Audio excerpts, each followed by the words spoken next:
Hey everyone, so it has been asked many times if I would do a review about the Real Techniques Bold Metal collection. Now I have all of the brushes, so let's get right into the review.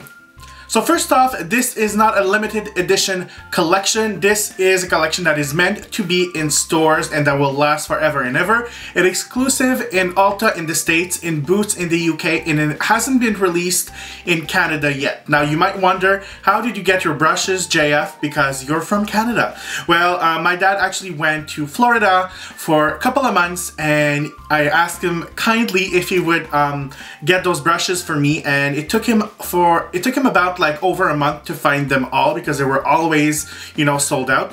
So anyways, I have all of the brushes. First off, you're gonna find 3 colors throughout the collection. There's the gold, which are your base brushes. You have 2 brushes, so you have these 2 over here. You have the rose gold, you have 2 brushes in the rose gold department, which are your finishing brushes, and you have 3 silver brushes that are meant for the eyes. Now all of these brushes are around the price, I believe, from $15.99 to $26.99. This is American dollar. Before talking about every one of the brushes, I'm going to go and talk about my overall feel about the collection and the design. Now the design is very sleek, very bold, nothing like I've ever seen before.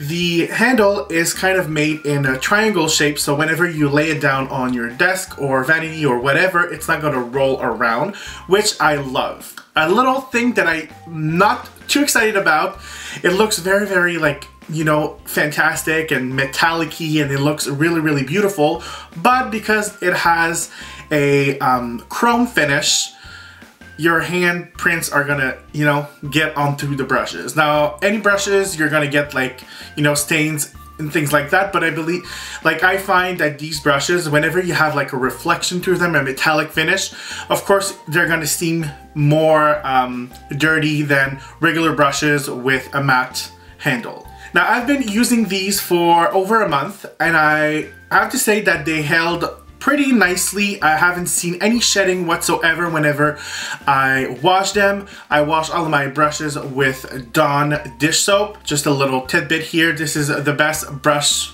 cleaner ever. The barrel seems very nicely glued. I don't know if it's glued or twisted in the metal or things like that, but the barrel is made of, I would say the barrel is made of metal and the handle is made of plastic. I did notice a couple of handprints on some brushes when I got the brushes, but this brush, there's handprints on it and I don't know where they came from. I don't know if it was when they put the packaging together, but it will not come off.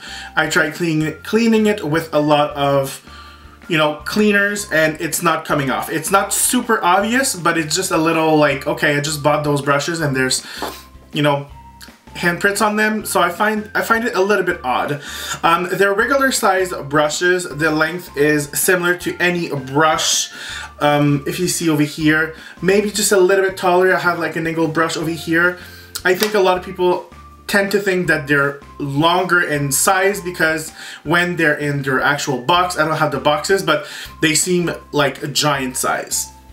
But they're really nice. They're not too heavy. I was kind of a little bit nervous about the fact that they would be too heavy over here, because I've tried some brushes and sometimes they're too heavy at the barrel and you have a tendency to do that with your wrist, which is not so nice. All of the brushes have the Real Technique logo on one side, and on the other side they have the numbers. So the 100s are for the base brushes, the 200s are for the eyes, and the 300s are for finishing brushes. Now I wanted to talk about something specifically that I noticed, and I know some other people, YouTuber, vloggers, bloggers, notice, is the way the brushes are cut. Now if you take, you know, brushes, fluffy brushes, they are cut very nicely. But if you look at the brushes that are more dense, like the 301 for example, I do see little hairs that could have been cut like way better and more even.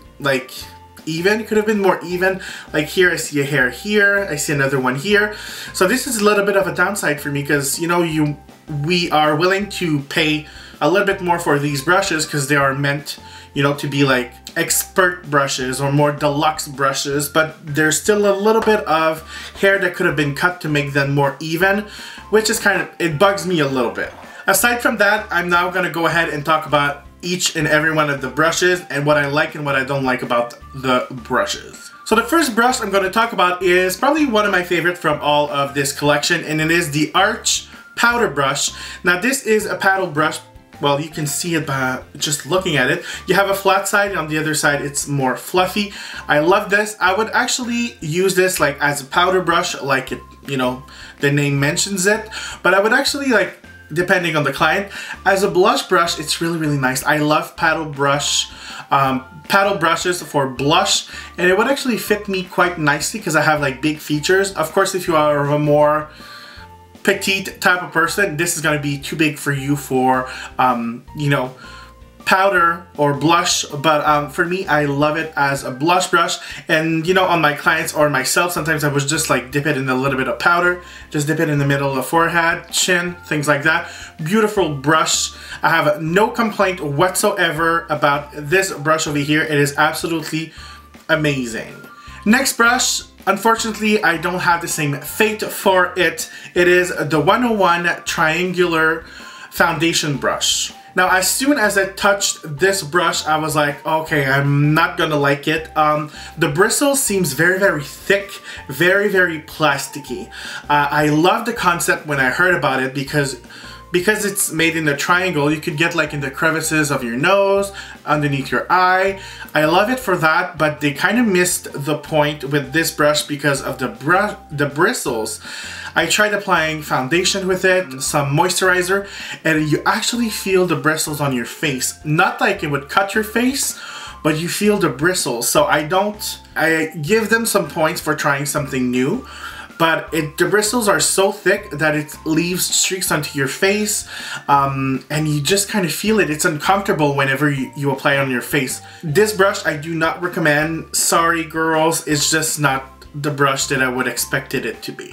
So these were the brushes in the base section of the Bold Metal collection. Now let's move on to the 200s, which are meant for the eyes. First brush I'm going to talk about is the 200, which is this one, which is a large, flat, stiff brush. You could use this as an all-over eyeshadow, even in the crease a little bit, depending on, of course, your features. I love this brush. It's super dense. You could take some product on it and just pack it on, and it's also fluffy enough to help blending the product, like right in the crease over here. For me, it works really, really nice. I love this brush. This is another one of my favorite brush from the collection. I do recommend it. It is beautiful. Up next, I have the 201, which is, I would say, like a big pencil brush. They do describe it as being the pointed crease brush. I actually don't really like it into the crease, to be honest. I've never been a fan of the pencil brushes to put anything in the crease. I believe they're just too dense. This one is kind of a fat mama pencil brush because it is definitely bigger and more, I would say, like more fluffier.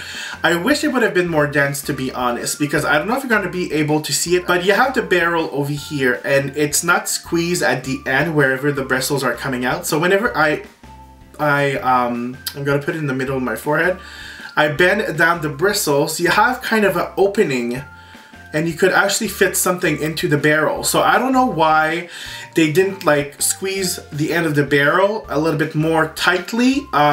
It's just sometimes uncomfortable because sometimes I will apply something on my lid, but I'm gonna feel the barrel instead of the bristles.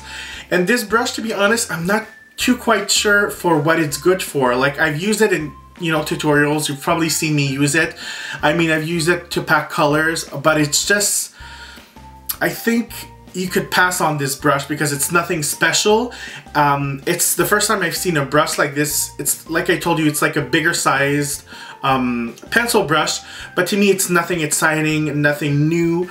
Like I said, the barrel, sometimes it's uncomfortable because you're going to feel it onto the lid. So I would say pass on this. Unfortunately, it's not the best brush. Then lastly, in the silver range, the 202 is the angle brush, and I was kind of, you know, I didn't know what to think about this brush because I've used the angled brush from their, you know, original collection, and I had the similar problem with the brush that I just talked about. The barrel would be a little bit too big and I would feel it onto my lids, but this one, the barrel is squeezed at the very end wherever the bristles are coming out, and I love this. I really like this. It's very dense. It's gonna help you give, if you want to do like a cat eye with an eyeshadow, it's going to be lovely for that. If you want to take cream eyeshadow, it's going to be lovely for that. The bristles are very nicely cut for this brush. These are very cut nicely. I love this brush. Another one of my favorite brush. No complaints whatsoever. I absolutely adore this brush. It is my new favorite angled brush. So lastly, I'm going to talk about the rose gold section of the Bold Metals collection. So I'm going to start off with the 300 blush. It is the tapered blush brush, I believe. And this brush is nice. It's not... Let me explain my concerns. So it's actually really nice for blush. Highlight, depending, it depends.